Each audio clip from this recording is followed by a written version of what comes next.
1 Pedro capítulo 2, a partir do versículo 1. Então vamos ler em nome de Jesus. Despojando-vos, portanto, de toda maldade e dolo, de hipocrisias e invejas e de toda sorte de maledicências. Vamos parar aqui por enquanto. A gente vai fazer como eu costumo fazer, a gente vai lendo e refletindo à medida que a gente vai lendo os versículos.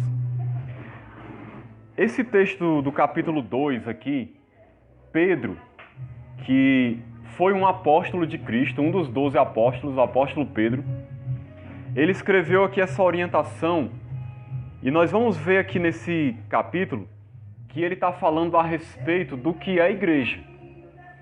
Ele fala várias coisas aqui a respeito do que é a igreja de Deus, a igreja de Jesus Cristo, e qual é a vontade de Deus para essa igreja.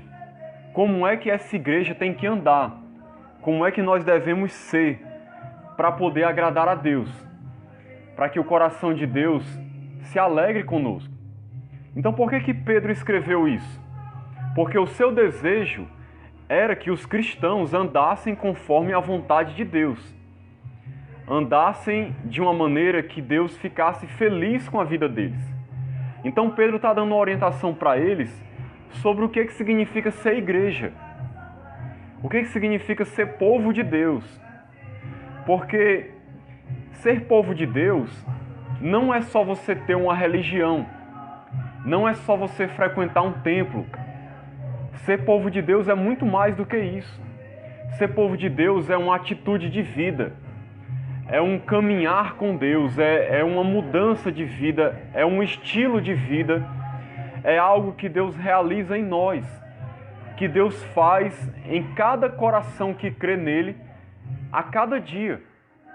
Então seguir a Cristo é uma caminhada de mudança para melhor, para agradar a Deus, para glorificar o nome de Deus. Então nós vamos perceber em todo esse capítulo aqui, que Pedro está orientando os cristãos como eles devem andar e como eles devem ser.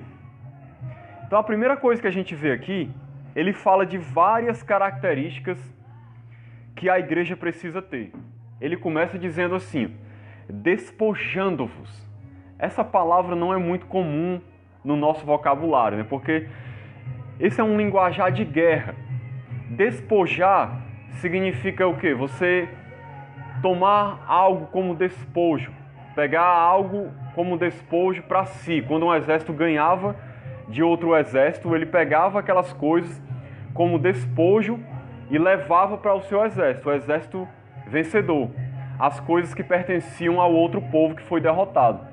Então, quando Pedro está falando despojando-vos, ele está dizendo para os cristãos, olha, existem umas coisas que vocês precisam deixar de lado.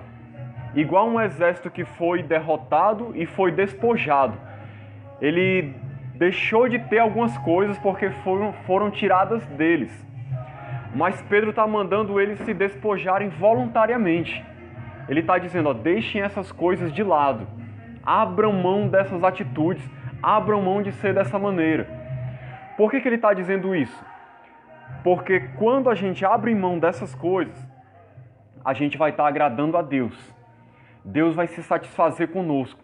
Então nós já vemos aqui que ele está ensinando claramente que para ser cristão, você precisa tanto tomar algumas atitudes, mudar de vida, como existem algumas coisas que se você tiver, você precisa abandonar. Porque não condiz com um cristão. Não cabe na vida de um cristão. O cristão ele não pode andar de qualquer maneira. Existe um padrão de Deus, existem valores de Deus, existe uma maneira como Deus quer que a gente ande. Então Pedro está dizendo, olha, despojando-vos, ou seja, abandonem essas coisas. Aí ele começa a falar o que o cristão tem que abandonar. Maldade e dolo. Ou seja, não pode haver no coração do cristão, de maneira nenhuma, maldade, atitudes más e dolo, que é aquela intenção maligna no coração de prejudicar alguém. Mesmo que você não chegue a cometer uma maldade, mas o seu coração está inclinado para fazer o mal. Há um dolo, um desejo ativo de você prejudicar alguma pessoa, de fazer alguma maldade. Isso aqui é algo que é geralmente comum nas pessoas, infelizmente, porque o nosso coração é pecaminoso. E muitas pessoas têm esse tipo de sentimento. Mas Pedro está dizendo, olha, isso não condiz com a vida de vocês. Vocês não podem ter maldade. Vocês não podem ser maus e ter maldade no coração de vocês. Vocês sempre têm que procurar o bem, fazer o bem, não importa o que a pessoa fez com você, o que ela falou ou o que ela deixou de fazer. O cristão ele não é levado pelo que os outros fazem ou deixam de fazer com ele. Por isso que Jesus disse, amai os vossos inimigos, fazei o bem a quem vos persegue, orai pelos que vos perseguem, abençoai aqueles que vos maldizem, porque a vida do cristão é amar, é fazer o bem, é tratar bem. Não importa o que o outro é ou o que o outro faz. Geralmente, como é que o mundo pensa? As pessoas da sociedade geralmente pensam assim, se pisar no meu pé, eu piso também. Se bater em mim, eu bato também. Se me xingar, eu xingo. Se fizer mal a mim, eu faço mal também. Essa é a filosofia que predomina no coração das pessoas. Mas Pedro está dizendo, olha, se vocês querem seguir a Cristo, isso não pode fazer parte da vida de vocês. Vocês precisam ser diferentes. De vocês só tem que brotar o bem. Só aquilo que é bom. É claro que a gente não vai nunca conseguir ser perfeito. Pode acontecer de você ter um momento de grande raiva e acabar pensando ou fazendo coisas que não deveria, mas não é a vontade de Deus.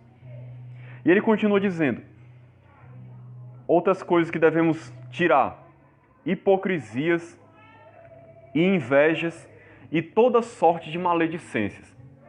Outras coisas, 3 coisas que ele cita aqui, que também são comuns no meio da sociedade. O que é hipocrisia? É a mesma coisa de falsidade. Aquela pessoa que é mascarada, que é 2 caras, que na sua frente é uma coisa, nas suas costas é outra. Quando está com você, fala bem de você, lhe trata bem. Quando está por trás de você, lhe corta, fala mal de você para os outros. Às vezes tem desejo até de lhe prejudicar. Isso é hipocrisia. É quando na frente das pessoas você é uma coisa e por trás você é outra. Ou seja, você vive um personagem. Você vive uma vida mascarada. Isso é uma coisa que é até comum. Infelizmente, até mesmo às vezes dentro de igrejas, tem pessoas que vivem um personagem. Colocam a sua máscara, vão para a igreja, fingem ser uma coisa que não são e seguem a sua vida depois praticando coisas em oculto, que não agrada a Deus ou que prejudica outras pessoas. E isso é hipocrisia. E o que Pedro está falando? Vocês têm que ser verdadeiros. A igreja deve ser formada de pessoas verdadeiras, sinceras, pessoas que não têm uma dupla face, não têm uma máscara. Você tem que ser quem você é em qualquer lugar onde você estiver.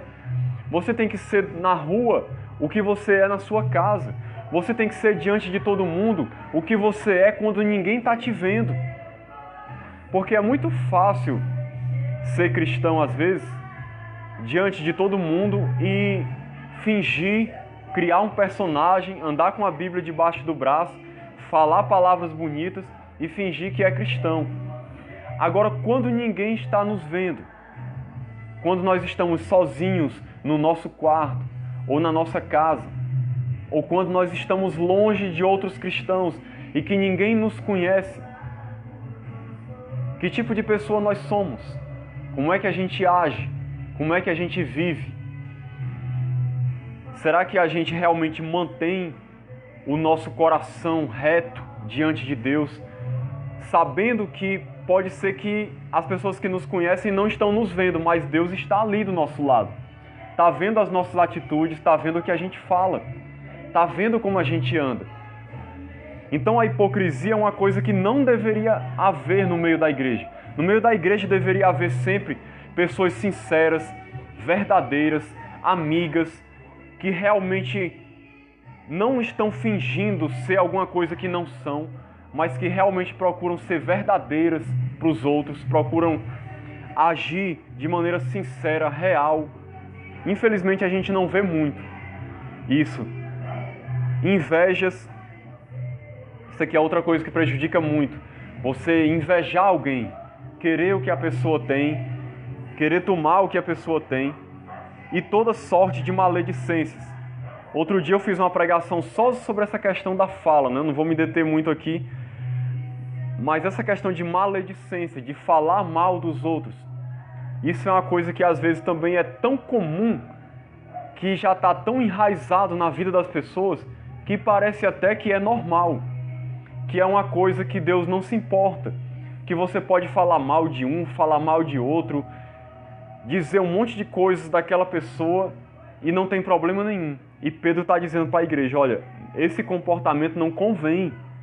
Vocês têm que ter uma boca que fala coisas boas. Não é sair difamando, caluniando, fofocando, falando um monte de coisa da vida dos outros. Então ele está colocando aqui várias características que eu falei aqui bem superficialmente de um cristão. Ele já começa dando essas coisas essa lista de coisas que a gente tem que abandonar. Tem que deixar isso de lado se a gente quer agradar a Deus. E ele vai continuar falando agora algumas outras coisas bem importantes também. Vamos ver aqui o versículo 2. Isso aqui que ele fala no versículo 2 é uma das coisas mais fundamentais na vida do cristão. Ele diz assim: desejai ardentemente. O que é desejar ardentemente? É quando você deseja de maneira apaixonada, de maneira ardente, quando você quer muito uma coisa. Sabe, é como alguém que está apaixonado por outro e quer muito aquela pessoa, quer muito conquistar aquela outra pessoa. É um desejo ardente, é uma coisa que lhe queima por dentro, que lhe consome, que faz você querer muito aquilo. Você tem aquilo como uma necessidade, como algo que você precisa. Parece que você vai morrer se você não tiver aquilo. Isso é um desejo ardente. Então ele está dizendo para os irmãos, olha, desejai, e não é desejar de qualquer maneira, desejai ardentemente. Ou seja, com um coração em chamas, apaixonado. Aí ele vai dizer o que é. Como crianças recém-nascidas, o genuíno leite espiritual. Ele ainda faz uma comparação, como crianças recém-nascidas. Se você observar um bebê, quando ele está com fome, com o desejo do leite da mãe, o que o bebê faz? Ele chora desesperado. Parece que ele vai morrer. Se ele ficar muito tempo sem comer, ele vai entrar num desespero, ele vai gritar, ele vai chorar, ele vai se esgoelar, até ele ficar sem voz, porque ele quer o leite da mãe, porque ele precisa, então ele deseja ardentemente o leite da sua mãe. Por quê? Porque aquilo é o seu alimento. Sem aquilo ele vai morrer. Aquilo é o alimento dele.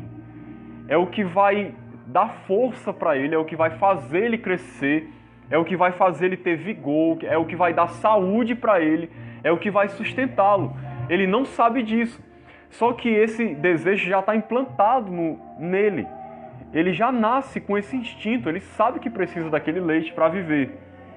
E aí Pedro ele faz essa comparação, não é à toa. Ele quer que a gente seja como um bebê que está desesperado por o leite da mãe. Ele quer que a gente deseje ardentemente algo. Ele quer que a gente queira isso mais do que tudo. E aí ele diz o que é? O genuíno leite espiritual. Não é o leite materno, nem é o leite que se vende no supermercado, o leite em pó. É o leite espiritual. O que seria esse leite espiritual que Pedro está dizendo que a igreja deve desejar ardentemente? É o alimento básico do cristão. É o alimento que nos dá vida. É o alimento que nos sustenta. É o alimento que nos faz crescer. Como ele continua dizendo aqui, ó. para que por ele vos seja dado crescimento para a salvação. Esse leite espiritual, ele nos faz crescer para a salvação. Olha só o objetivo disso, como é importante. Ele leva você a crescer para que você alcance a salvação. Porque nós precisamos entender uma coisa: a salvação que Cristo oferece, ela é algo que acontece no presente. No momento que você crê em Jesus como seu Senhor e o Salvador da sua vida, você é salvo. Você foi salvo. Mas a salvação também é algo que está no futuro. Você precisa chegar até o final da sua caminhada para que no último dia você seja salvo. No dia que Jesus voltar, você se encontre com Ele, esteja de pé na presença dEle e seja salvo nesse dia. Porque não adianta de nada começar bem e no meio da caminhada se afastar de Deus. Porque senão a salvação ela não vai continuar presente na vida da pessoa. A salvação é algo que você começa e você permanece naquilo até o último dia da sua vida. É por isso que Jesus disse: aquele que perseverar até o fim será salvo. E como é que você consegue ser salvo? Ele está dizendo aqui: o leite espiritual te faz crescer para a salvação. O leite espiritual, irmãos, nada mais é do que a palavra de Deus.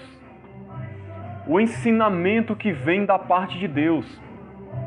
Aquilo que Deus ensina para nós. Aquilo que Deus revelou para a sua igreja. A sua vontade santa revelada, que está registrada aqui na Bíblia, a sua palavra escrita. Esse é o leite espiritual. Jesus, certa vez, ele disse assim: as palavras que eu digo a vocês são espírito e são vida. As palavras de Jesus são vida, elas alimentam. O próprio Jesus, que é o verbo de Deus, que é a palavra, ele disse que ele é o pão que desceu do céu. Quando a gente se alimenta da sua palavra, nós estamos nos alimentando dele. E quando a gente se alimenta dele, a gente é nutrido para poder crescer como cristão e permanecer firme e inabalável na presença de Deus para poder ser salvo. A salvação ela não vem de maneira automática. Se você cruzar os seus braços e ficar dentro de casa, sem buscar a Deus, sem procurar ter um relacionamento com Deus, sabe o que acontece? Você vai se afastar de Deus cada vez mais. Você vai ter cada vez menos desejo de buscar a Deus. Para poder crescer e permanecer salvo, você precisa tomar uma atitude. E uma dessas atitudes que Pedro está dando aqui é se alimentar do genuíno leite espiritual. Para você crescer, se fortalecer e ser salvo. Como é que você se alimenta desse leite? É simples, você buscar conhecer a Deus, conhecer sua palavra, saber o que Ele ensina. Não apenas saber o que Ele ensina, mas procurar guardar aquilo no seu coração. Deixar aquilo criar raízes dentro de você e moldar a sua vida. Transformar o seu ser. Transformar você numa nova pessoa. Porque a palavra de Deus, como diz aqui na Bíblia, ela é viva e ela é eficaz. E por ela nós somos libertos e somos salvos. Quando você se alimenta dessa palavra, Deus ele produz vida em você. Ele te leva para perto dele. Por meio dessa palavra ele te transforma, ele muda o teu coração, ele leva você a ser uma pessoa diferente, ele te leva a olhar a vida de uma maneira diferente, ele leva a olhar para si mesmo de maneira diferente, a ver ele de maneira diferente, a ver e compreender como você precisa andar. Tudo isso acontece quando a gente se alimenta do leite espiritual, que é a palavra de Deus. Por meio dessa palavra, Deus produz vida em nós. Deus nos fortalece e Deus nos faz permanecer na presença dEle, por meio dessa palavra. Infelizmente, as pessoas geralmente não compreendem isso. E o que acontece? As pessoas se alimentam de tudo no mundo. As pessoas se alimentam de televisão, as pessoas se alimentam de filmes, de jogos, de amizades com outras pessoas, se alimentam de entretenimentos, de tudo que existe no mundo. E eu não estou dizendo que essas coisas são erradas. Elas, no seu momento certo, não tem problema nenhum. O problema é quando você se alimenta de tudo isso e não se alimenta de Deus. Você se torna uma pessoa fraca, raquítica espiritualmente, que não conhece a Deus e que não tem forças para vencer o pecado. Quantas pessoas no mundo hoje que não conhecem essa palavra? Elas nem sequer conhecem essa palavra. Elas nem sequer sabem o que ensina aqui. Muitas pensam que essa é uma palavra que foi escrita por homens, que foi escrita por outras pessoas. Na verdade, ela foi escrita por homens, sim, porque Deus não pegou a caneta e escreveu diretamente. Mas Ele usou pessoas, encheu essas pessoas do seu espírito, para que essas pessoas escrevessem a sua palavra, para que essa palavra ficasse registrada para nós, para que a gente crescesse. Essa palavra tem o poder de salvar vidas. Por isso que certa vez Paulo disse para Timóteo, que era seu discípulo, ele disse assim: Timóteo, medita nas sagradas letras, nas escrituras, porque elas têm poder de salvar tanto a você como aqueles que te ouvem. Essa palavra, ela pode nos salvar. Essa palavra gera vida em nós. Paulo disse também que a fé vem pelo ouvir a palavra de Deus. É quando a gente ouve essa palavra e crê nela e dá atenção que gera fé no nosso coração. Gera vontade de seguir a Deus, de acreditar em Deus. Então um cristão, ele não vive sem esse genuíno leite espiritual. Sem isso ele morre, ele definha, ele se afasta de Deus e ele se torna uma pessoa vazia. E um detalhe, só para a gente passar desse ponto aqui. Precisa ser o genuíno leite espiritual, genuíno. Por que eu digo genuíno? Porque, meus irmãos, tem tanto leite falsificado aí sendo dado para as pessoas. Tem tanta palavra sendo pregada como se fosse palavra de Deus, mas na verdade são palavras de homens. E as pessoas estão seguindo como se fosse palavra de Deus e elas estão sendo alimentadas, não.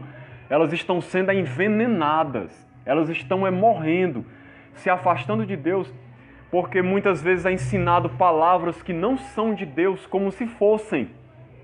Mas é um leite falsificado. É um leite adulterado, que foi envenenado e está matando as pessoas. Por isso que a gente nunca deve crer em tudo que a gente ouve por aí. O que serve de referência para a nossa vida é a palavra de Deus. Não importa quem seja que esteja pregando, que você ouça. Pode ser o Papa, pode ser um padre, pode ser um pastor, bispo, apóstolo, pode ser quem for. Se ele estiver pregando, dizendo que está pregando a palavra de Deus, a gente precisa consultar essa palavra e ver se ela é genuína, o que ele está falando. Porque senão a gente corre o risco de ser enganado, de ser levado, em vez de ser levado para perto de Deus, ser levado para longe de Deus.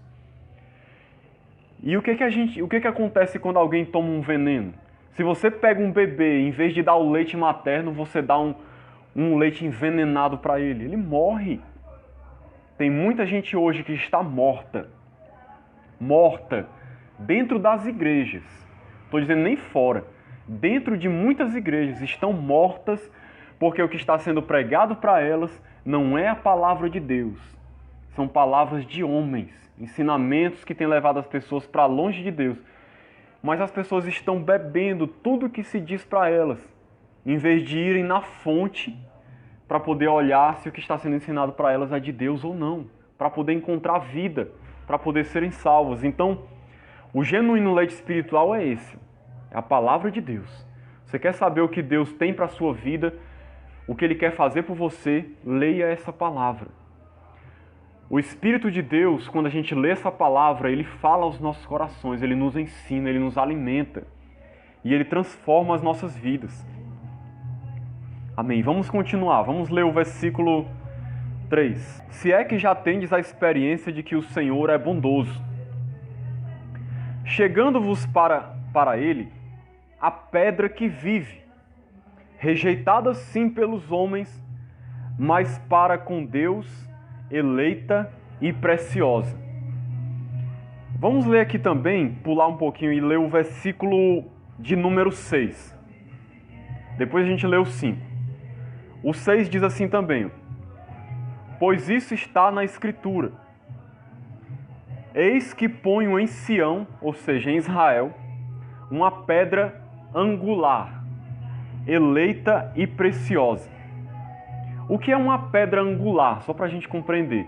Naquela época, existia uma pedra que era colocada nas construções, na esquina de uma muralha, por exemplo, era colocada uma pedra que era chamada de pedra angular. Essa pedra era a principal pedra de uma construção. Sem essa pedra, a construção ruía. Ela não tinha firmeza. Era a pedra angular. E Deus está dizendo, olha, eu estou colocando em Sião, em Israel, ou seja, para o povo de Deus, uma pedra angular. Ou seja, uma pedra que vai servir de fundamento para vocês. Eleita e preciosa. O que significa isso? Foi escolhida por mim. Fui eu mesmo quem escolhi essa pedra. É Deus quem está dizendo, eu escolhi essa pedra. Eu elegi ela. E ela é preciosa, ou seja, ela não é uma pedra qualquer. Eu escolhi essa pedra, ela tem um valor enorme, maior do que qualquer coisa que você pode imaginar. Essa pedra, ela é mais importante do que tudo. E ela é a pedra angular. Ela é a pedra que vai servir de fundamento para vocês. Eu escolhi essa pedra. É isso que Deus está dizendo. Pedro está citando um texto do Antigo Testamento. Essa profecia do Antigo Testamento se cumpriu na nova aliança, que é o tempo que nós estamos vivendo hoje. Essa pedra, irmãos, é Cristo. Essa pedra é Jesus. É por isso que ele diz no versículo 4, chegando-vos para Ele, a pedra que vive. A pedra que vive é quem ele falou no versículo 3. É o Senhor que é bondoso. Ele que é a pedra que vive. Por que ele vive? Porque ele ressuscitou, ele está vivo no céu, à direita de Deus. E Deus diz mais, lá no versículo 6. Quem nela crê, não será de modo algum envergonhado. Olha o que ele diz. Em outras palavras, quem crê em Jesus não será envergonhado. Envergonhado, como assim envergonhado? Porque quem crê em Jesus, o que acontece? Quando você coloca a sua fé em Cristo, você se torna filho de Deus, você se torna povo de Deus. No dia do juízo, a gente vai comparecer diante de Deus. E é nesse dia que ele diz que a gente não vai ser envergonhado. Porque aquele dia será um dia onde tudo vai ser exposto da vida de todas as pessoas. O povo de Deus naquele dia não vai ser envergonhado. Por quê? Porque creu nessa pedra angular. O que vai acontecer naquele dia? No dia do juízo, em outras palavras, Jesus vai dizer assim: vocês estão salvos. Vocês são o meu povo. Eu morri por vocês. Está aqui as marcas nas minhas mãos. Eu derramei meu sangue por vocês. Vocês acreditaram em mim. Hoje vocês estão aqui na minha presença. Vocês estão perdoados. Podem entrar na eternidade. Vocês vão gozar de tudo aquilo que eu preparei para vocês. Ou seja, vai ser um dia onde o povo de Deus vai ser honrado. Ele vai ser reconhecido e valorizado na presença de Deus. Hoje o povo de Deus sofre, é perseguido, é humilhado, é escarnecido, é chamado de louco. Hoje nós somos envergonhados. O povo de Deus é envergonhado hoje no mundo. Mas naquele dia nós vamos ser honrados na presença de Cristo. E todas as outras pessoas que não crerem nele, por mais que nessa vida agora sejam ricas, poderosas, famosas, tenham tido tudo do bom e do melhor, elas vão ser envergonhadas na presença de Deus. Porque tudo que elas têm não vai valer de nada, porque elas não vão ter a Cristo. Então elas vão ser envergonhadas. Qual vai ser a vergonha delas? Ter os seus pecados expostos diante de todo mundo e serem condenadas a uma condenação eterna. Isso vai ser uma vergonha eterna, porque elas vão ser desprezadas diante de Deus, diante dos anjos, diante de todo mundo. Jesus vai dizer para elas: eu não conheço vocês, eu não tenho aliança com vocês, se afastem de mim. Isso vai ser a maior vergonha que uma pessoa pode passar. É por isso que ele está dizendo aqui, quem nela crê não será, falando no futuro, não será envergonhado. Pode ser agora envergonhado pelo mundo, mas no futuro não vai ser. E aí ele diz mais: para vós outros, portanto, os que credes, é a preciosidade. Essa pedra é uma preciosidade para quem crê. Quem crê tem Jesus como a maior preciosidade do mundo. Mas para os descrentes, os que não creem, a pedra que os construtores rejeitaram, essa veio a ser a principal pedra angular, pedra de tropeço e rocha de ofensa. Olha só, essa pedra, que é Jesus Cristo, ela foi rejeitada pelos construtores, ou seja, pelos religiosos. Pelas pessoas que deveriam acreditar em Jesus, não acreditaram. Eles rejeitaram essa pedra. Só que ela veio a ser a pedra angular, a pedra principal. Só que para essas pessoas que não creem, ela vai ser pedra de tropeço, rocha de ofensa. Quem crê em Jesus, Jesus é pedra angular para essas pessoas, é fundamento da vida da pessoa. Quem não crê em Cristo, essa pedra vai ser uma pedra de tropeço. Ou seja, eles vão tropeçar em Cristo. Porque, irmãos, é uma coisa interessante sobre Jesus. Ninguém, preste atenção nisso, ninguém pode ficar indiferente com relação a Cristo, a essa pedra. Ninguém pode ficar indiferente, ou seja, fazer de conta que ele não existe. Ou ele é uma pedra que se torna o fundamento da sua vida, a pedra angular da sua vida, ou então ele vai ser a pedra que você vai tropeçar, vai cair, ficar prostrado e ser condenado. A gente só tem duas opções. Ou a gente coloca Cristo como a pedra fundamental, que vai ser o fundamento da nossa vida, ou a gente vai tropeçar nessa pedra e vai ser condenado por causa disso. Não tem como ficar indiferente, ficar em cima do muro. Não existe essa opção em cima do muro. E o que significa ter Jesus como a pedra fundamental? Isso aqui é uma questão muito importante.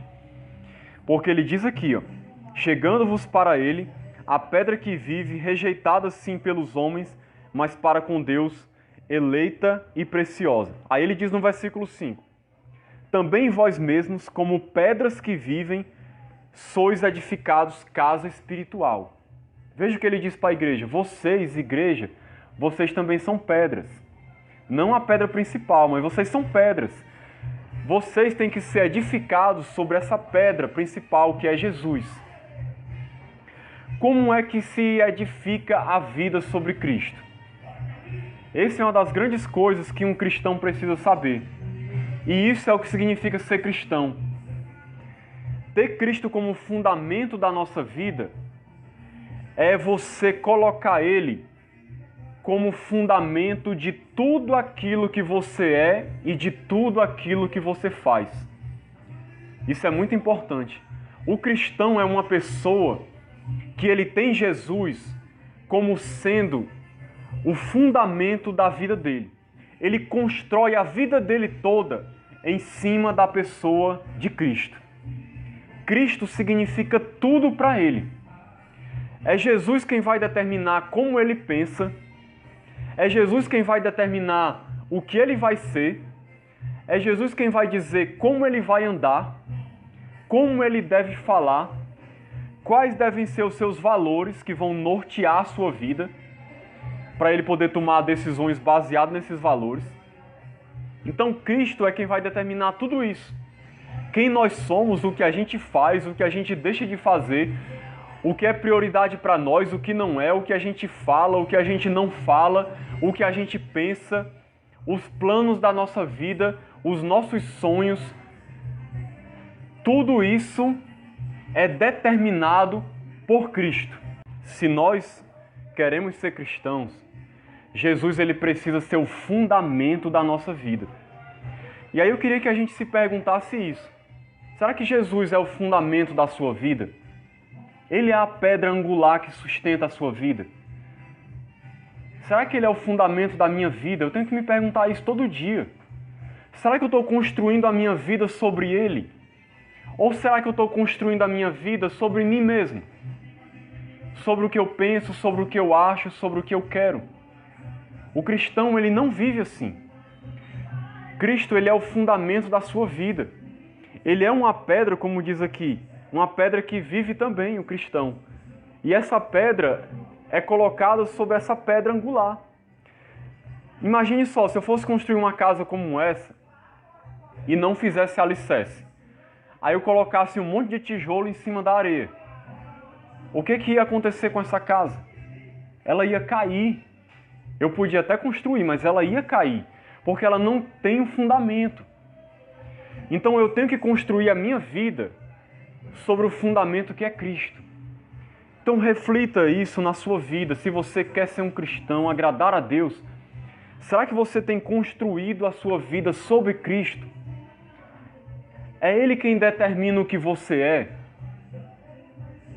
Ou você segue a sua vida do jeito que você acha que deve ser? Você nem para analisar o que Deus quer de você ou não. O que Ele pensa de você ou não. Como Ele quer que você ande. Como Ele quer que você viva. As coisas que Ele quer que você faça e que você deixe de fazer. O cristão é alguém que está sempre se guiando pelo que Jesus diz. Se Jesus disser para ele, meu filho, isso aqui é pecado. Eu não quero que você viva dessa maneira. O que o cristão vai dizer? Amém, Senhor. Pois me perdoa, eu vou procurar não fazer mais isso. Se Cristo disser assim para ele, meu filho, eu quero que você ande dessa maneira, eu quero que você seja assim. O que o cristão vai dizer? Amém, Senhor. Pois eu vou viver dessa maneira, eu vou fazer assim, porque eu quero agradar a Ti. Lá em 2 Coríntios 5,15 diz assim que aqueles que vivem, não vivem mais para si mesmos, mas por aquele que por eles morreu e ressuscitou. O cristão é alguém que não vive mais para ele. Ele vive para Jesus. É Jesus quem determina tudo na vida dele. Por quê? Porque o cristão, ele é um escravo. Você sabia disso? Olha, nós somos escravos. Quer você queira ou não, nós nascemos nesse mundo para ser escravos. Ou você é escravo do pecado, de Satanás, do sistema, ou então você se torna escravo de Cristo. Só que escravo não é no sentido pejorativo. Escravo significa que Jesus é o Senhor da tua vida. E Ele é um Senhor bondoso. Ser escravo de Cristo significa que Ele é quem dita as regras. Ele é quem diz o que você é, o que você faz, o que você vai ser, o que você vai fazer. Até o que você fala e o que você veste. Isso pode parecer fanatismo, não. Mas isso não é fanatismo. Isso é obediência a Deus. Isso é ser fiel a Deus. Isso é amar a Deus. O cristão, ele vive assim. Cristo é o fundamento da vida dele. É por isso que ele diz no versículo 5 aqui, ó, vocês são pedras que vivem, vocês são edificados casa espiritual. O cristão, ele é como uma casa espiritual que é construído sobre Jesus. Então, nós, os cristãos, somos a igreja, essa casa espiritual. Às vezes as pessoas pensam que a igreja é o prédio. Isso já está tão instalado no consciente das pessoas que as pessoas até falam assim, né? Vamos para a igreja? Eu vou para a igreja. Ah, na igreja tal. Mas a igreja não é o prédio. A casa espiritual que fala aqui não é o prédio. Deus, ele não criou o prédio para habitar dentro do templo, daquele templo. Deus, ele fez a nós, cristãos, casa espiritual, igreja, para habitar na igreja. Deus, ele mora dentro de nós quando a gente crê nele. Nós somos templo e morada do Espírito Santo. Nós somos a casa espiritual onde Deus mora, onde Deus vive, onde Deus se manifesta, onde a sua presença enche as nossas vidas. Nós somos a casa espiritual. Por isso que ele continua dizendo assim, ó, para serdes sacerdócio santo, a fim de oferecer de sacrifícios espirituais agradáveis a Deus por intermédio de Jesus Cristo. Então Deus, ele nos fez casa espiritual para a gente ser sacerdote nessa casa espiritual. A igreja é a casa espiritual de Deus, onde Deus mora, o povo, a assembleia, as pessoas, não o prédio, as pessoas. E essa igreja, ela tem o ofício de ser sacerdote, ou seja, oferecer culto a Deus, oferecer sacrifícios a Deus. Quais são os sacrifícios? É uma vida santa, uma vida reta, uma vida de obediência. É o culto a Deus, é o louvor a Deus, é a adoração. É tudo aquilo que a gente oferece a Deus, é a nossa vida, é tudo que a gente faz. É os dons que Ele nos deu para a gente servi-lo. Esses são os nossos sacrifícios. A gente não sacrifica mais animais. A gente não sacrifica ovelha, bode, boi, vaca. Não, a gente sacrifica o nosso coração, a gente sacrifica a nossa vida, a gente sacrifica o nosso tempo, a gente sacrifica as nossas forças, os dons que Deus nos deu, a inteligência que Ele nos deu. Tudo que a gente a gente oferece a Ele como sacrifício. É como uma oferta de louvor e adoração a Deus. Justamente porque Ele nos fez casa espiritual, para a gente poder cultuar a Deus, glorificar o nome de Jesus. O texto ainda fala algumas outras coisas, mas eu vou parar por aqui para não ficar muito longo. Eu queria terminar só deixando essa pequena reflexão, que a gente pare para analisar isso. Em que a gente está construindo a nossa vida? Qual é o fundamento da nossa vida? A grande maioria das pessoas hoje, se você parar para pensar, inclusive os que se dizem cristãos e que estão dentro das igrejas, a grande maioria dessas pessoas diz que o fundamento da sua vida é Cristo. Mas quando você olha para a vida delas, elas não vivem para agradar a Cristo. Elas vivem para agradar a elas mesmas. Elas vivem seus próprios sonhos, seus próprios planos. Vivem muitas vezes no pecado, em desobediência. Elas não se importam com o que Deus pensa de nada, com o que Deus acha de nada. Elas não querem servir a Deus, elas não querem adorar a Deus. Elas não têm tempo para meditar na sua palavra, não têm tempo para orar, não têm tempo para ter comunhão com Deus. Não usam seus dons, seus talentos para engrandecer o nome de Cristo nessa terra. Mas elas acham que são cristãos. Mas isso não existe, irmãos. O cristão, ele é alguém que tem Cristo como fundamento da vida dele. Ele constrói a vida dele sobre Jesus. Jesus é quem determina tudo que ele é e tudo que ele faz. Eu não sei se vocês lembram, mas Paulo, certa vez, o apóstolo Paulo, ele disse assim: não vivo mais eu, mas Cristo vive em mim. E a vida que eu tenho agora, eu vivo pela fé no Filho de Deus, que a si mesmo se entregou e morreu por mim. Veja que coisa profunda que Paulo disse. Eu não vivo mais. É Cristo que vive em mim, ou seja, a vida dele toda era Cristo vivendo através dele, porque não era mais a vontade dele que prevalecia, sempre era a vontade de Cristo. que prevalecia. Por isso que ele diz que eu não vivo mais, é Cristo que vive em mim.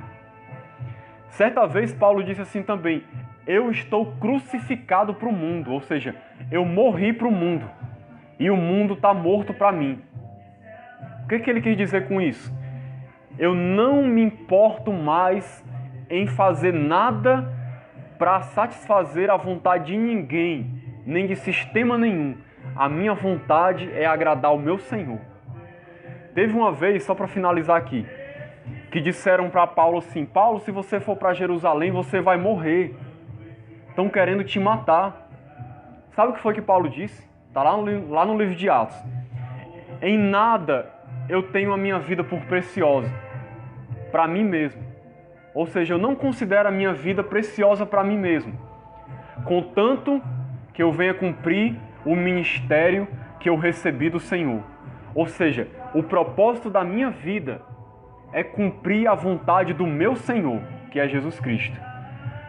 O meu propósito é viver para fazer a vontade dele. Eu não tenho nenhum objetivo na vida. A minha vida, eu não estou apegado a ela. Eu posso morrer qualquer hora, eu não me importo. O que eu me importo é fazer a vontade do meu Senhor. É viver para a glória dele, para fazer a vontade dele. É por isso que você vê homens como Paulo nem se importavam em se entregar para morrer se fosse preciso. Porque o que eles queriam fazer? Pregar o Evangelho. A vontade deles era pregar o Evangelho. Porque Jesus disse para eles, vão e preguem o Evangelho.